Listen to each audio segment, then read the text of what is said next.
వ్యక్తిగా తాను దోపిడీని దాని ఎంతవరకు తీసుకెళ్ళగలడు, ఎలా చేయగలడు ఒకటి. అలాగే జన్మభూమి కమిటీలని, నీరు చెట్టు అని లేనివి క్రియేట్ చేసి ఒక ప్యారలల్ వ్యవస్థనే జన్మభూమి కమిటీ క్రియేట్ చేసి రూపాయల ముప్పావుల తన పార్టీ తన పచ్చదండుకు కిందికి ఎట్లా ఇవ్వగలడు. అలాగే వ్యవస్థలను మీకు అందరికీ తెలిసిందే, చిన్నపిల్లలని అడిగినే చెప్పారు, ఢిల్లీ వరకైనా సరే ఎలా మేనేజ్ ఈ అవినీతి ద్వారా. ఇది చంద్రబాబు నాయుడు విశ్వరూపం. ఇలాంటిది ఈయన పోయితే ఎంతైనా తెగదు కాబట్టి, లేకపోతే భారతం అంతా అవుతుంది, మా మొత్తం వాల్యూమ్స్ రాయాల్సి వస్తుంది. అండ్ ఎంత చెప్పినా తరగతి ఆయన ఘనత కోర్స్.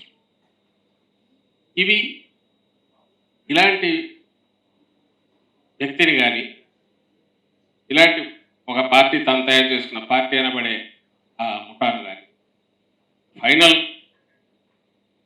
టెయిల్ కొట్టాల్సిన ఇది వచ్చిన నేపథ్యంలో మళ్ళీ ఒక భ్రమను క్రియేట్ చేయడానికి ప్రయత్నం చేస్తున్న నేపథ్యంలో ఈ అవేర్నెస్ పెంచేది వాటి చంద్రబాబు అనేది. ఎందుకంటే ప్రజలు రోజు అన్ని చూడరు, షార్ట్ మెమరీ, ఎవరు పనుల్లో వాళ్ళు ఉంటారు.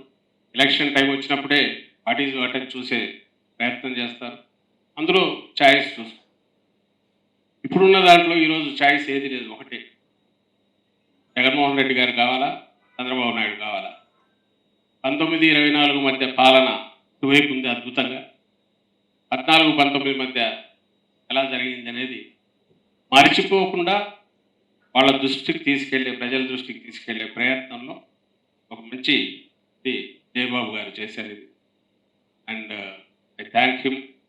ఇలాంటివి ఇంకా రావాలి, ప్రజల్లోకి వెళ్ళాలి, ఆలోచించాలి. అంత జగన్మోహన్ రెడ్డి గారు కేవలం ఇంతకుముందు అన్న దాంట్లో మర్చిపోయింది ఒకటి ఉంది. ఈరోజు డీబీటీ ఏదైతే వాళ్ళు ఎగతాళిగా నొక్కుడు అంటున్నారు, ఈ 2,70,000 కోట్లు ఒక్కసారి వెనక్కు తిరిగి చూసి బడ్జెట్ ఏం పెరగల, సంక్షేమమైనా ఇంకొకటైనా ఒక 5-10 కోట్లు ఎక్కువ చేసిండొచ్చు. ఆ రోజు పోలే కిందికి. ఈయన పెట్టిన జన్మభూమి కమిటీల వ్యవస్థ వల్లనో, తన పార్టీ వాళ్ళ ద్వారానే అన్ని జరగాలనడంతో, ఒకరు చనిపోతే తప్ప ఒకరు పెన్షన్ రానంతో, లేదా ఒక 10 లక్షలకి ఇవ్వాల్సింది 1,00,000 మందికి ఇవ్వడం, మిగిలింది మింగడం వలన. అది ఈసారి జగన్మోహన్ రెడ్డి గారు ఏం చేశారంటే మొత్తం కిందికి నేరుగా శాచురేషన్ పద్ధతిలో ఒక్కటి పొల్లు పోకుండా అర్హులైన వాళ్ళందరికీ ఇచ్చారు కాబట్టి, అది కూడా నేరుగా మధ్యలో ఎవరు లేకుండా పొలిటికల్ ప్రౌడ్గా ఎందుకు చెప్పుకోగలమంటే, మా జన్మభూమి కమిటీలు వదిలేసి మా పార్టీలో అసలు పార్టీలో స్ట్రక్చర్ దాన్ని యాక్సెస్ కూడా లేకుండా చేశారు జగన్మోహన్ రెడ్డి.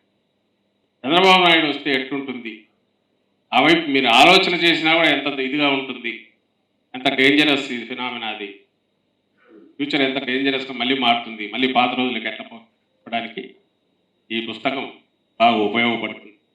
ఇందులో ఒక్కటి కూడా ఈయన కల్పించి రాసింది లేదు, ఎవరైనా చెక్ చేసుకోవచ్చు. బహుశా ప్రైవేట్ టాక్లో అయితే ఆయన కానీ, ఆయన పార్టీ చంద్రబాబు నాయుడు కానీ, ఆయన పార్టీ వాళ్ళు కూడా అవును నిజమే ఇది మర్చిపోయినామని యాడ్ చేసినా చేస్తారు. ఎందుకంటే ఆయన ఘనతంతా వాళ్ళు కూడా పొగిడేది దీంట్లోనే. చంద్రబాబు ఏదైనా తిమ్మినైనా చేయగలవా, ఏదైనా చేయగలడు కాబట్టి దాంట్లో వాళ్ళు ఏమి మావాడు క్లీన్ అని అయితే ఎప్పుడు అన్నారు. క్లీన్ కాదు కాబట్టి మావాడు సక్సెస్ అవుతాడు, భ్రమను పెట్టగలడు అనేది వాళ్ళు తీసుకునే క్రెడిట్. సో ఇది ప్రజలకు వాళ్ళు ఒక కాన్షియస్ డెసిషన్ తీసుకోవడానికి ఇలాంటివి మరిన్ని రావాలి.